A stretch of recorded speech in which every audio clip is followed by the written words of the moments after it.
This story is called I'm a Park Ranger. I Found a Strange Well in the Forest by Reddit user Sleepless from Sundown. When the third call came in, we knew we had a problem. They all described the same thing. A man in a black jacket following them at a distance as they hiked through the forest. The man didn't say anything. He had a hood pulled tight over his head. No one saw his face. All three sightings occurred up over the ridge to the west of the station. Someone had to go take a look. Jim and I played a lightning game of rock, paper, scissors. It's like the man can read my mind. I clipped a radio to my belt and jumped in the truck. Hikers often report seeing something strange out in the forest. The dark spaces between the trees play tricks on the mind. That and the isolation.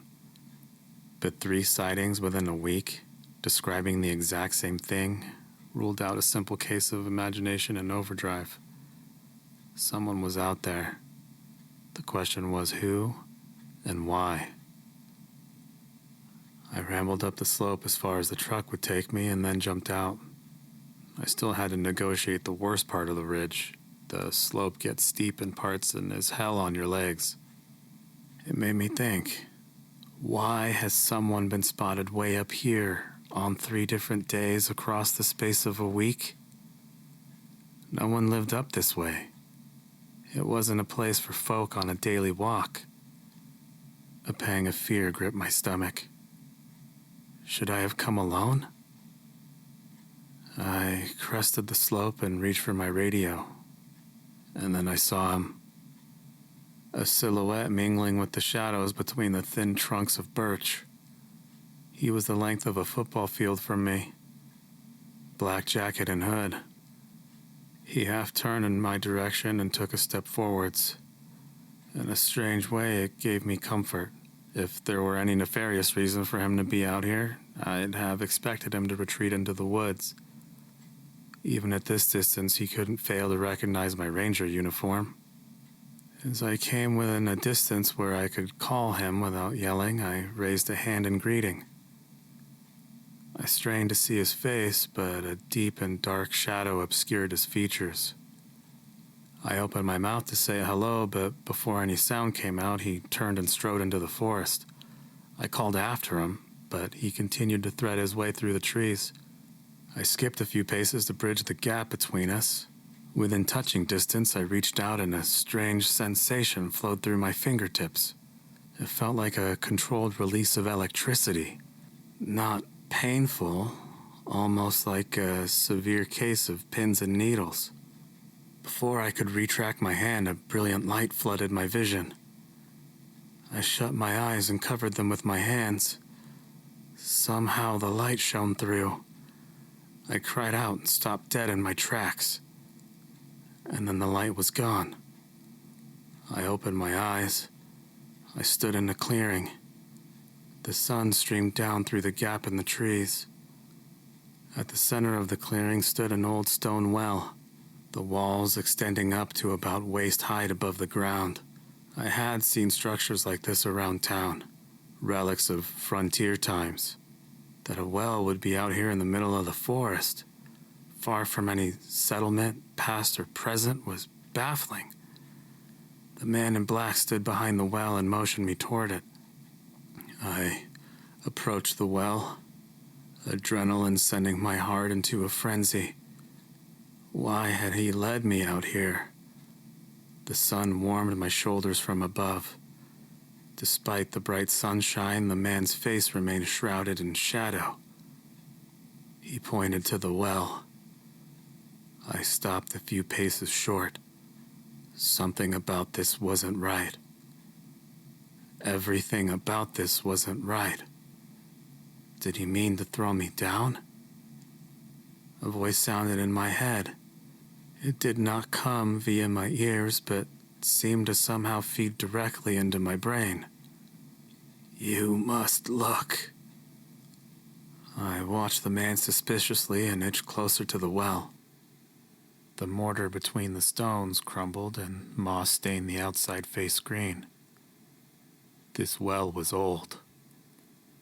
I saw something strange on the inside face. Writing. Something carved into the stone. It read, "Truth lies at the bottom of a well." What truth? I peered down. The shaft was deeper than I expected. Black shadows shrouded the walls at the base. All was dark except a sliver of light reflecting off the water sitting at the bottom. The reflection shimmered as if tiny waves swept over the water. I lowered my head and squinted. An image appeared in the bottom like a movie projected onto a screen. The image sharpened and came into focus. The forest right under a full moon. Mist mingled with the trees. I felt the cold.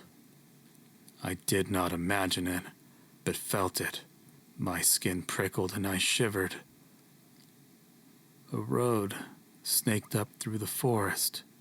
I recognized it. It's a few minutes north of the ranger station. A figure walked beside the road. He wore a black jacket. The hood pulled up over his head. It was the same man who led me out here. A set of headlights flickered through the trees and then came into focus. The man in black stuck out like a thumb.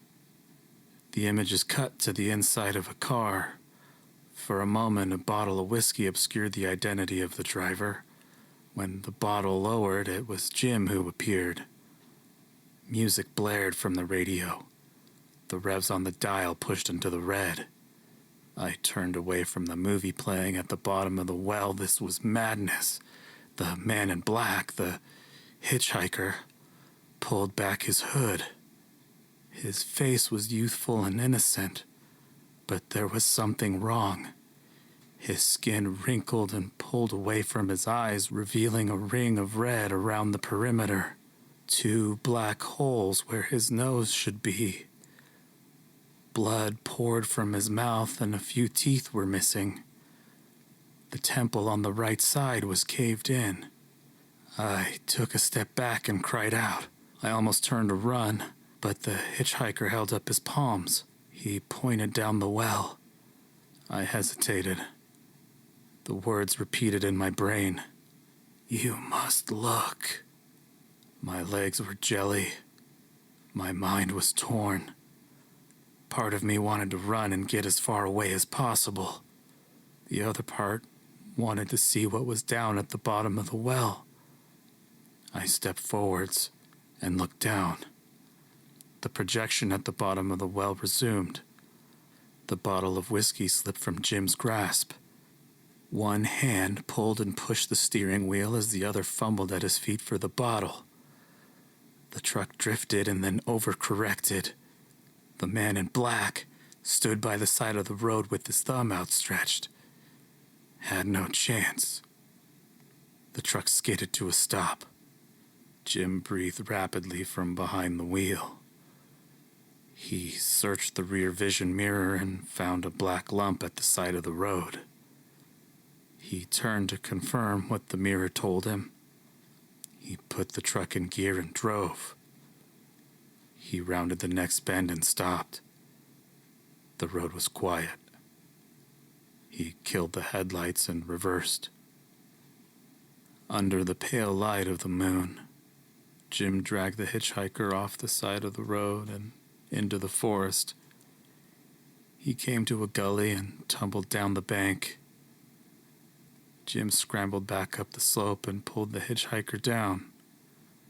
Jim paused for a moment at the bottom, watching the face of the hitchhiker, before setting to work covering the body with branches and leaves. The moon grew and brightened until the light forced me to close my eyes. When I opened them, I was back in the forest. The clearing and the well and the man in the black jacket were gone. I walked back to my truck. I sat there for 15 minutes before starting the engine and driving back. I searched the parking lot for Jim's truck. It wasn't there. Jim narrowed his eyes when he saw me. I didn't blame him. I was white as a sheet, and he knew it. He asked me what I saw, and I told him nothing. I stammered a question about his truck. He paused and licked his lips and told me it was in the shop. I told 2 lies the following morning. The first was to our boss. I told him we had another call about a man in a black jacket and that Jim and I would take a look.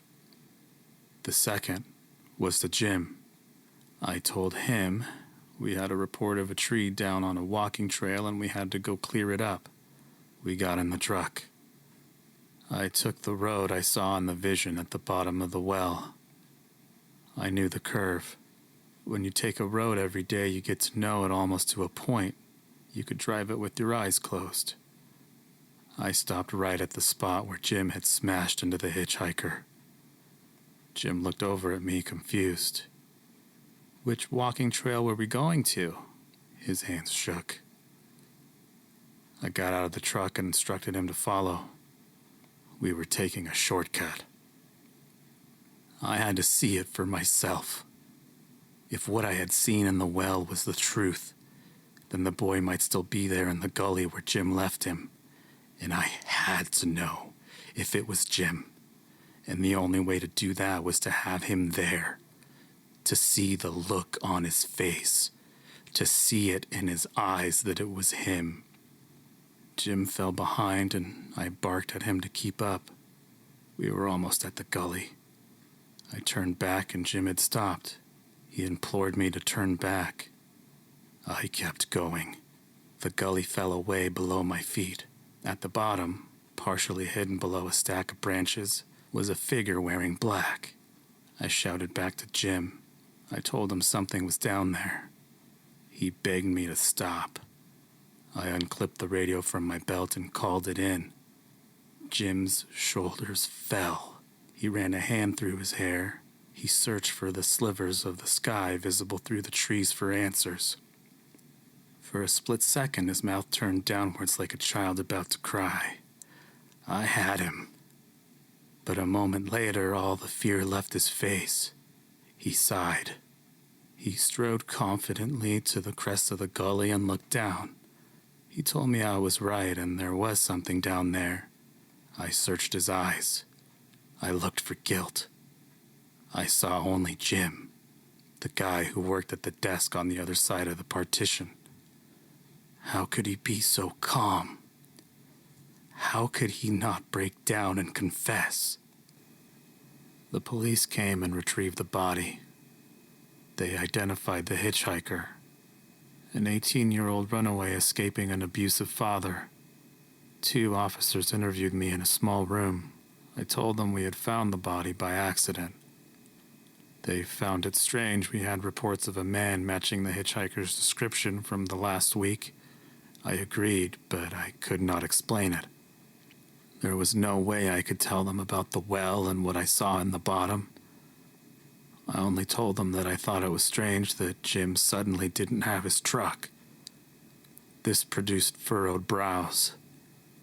I only repeated that I wanted them to look into it.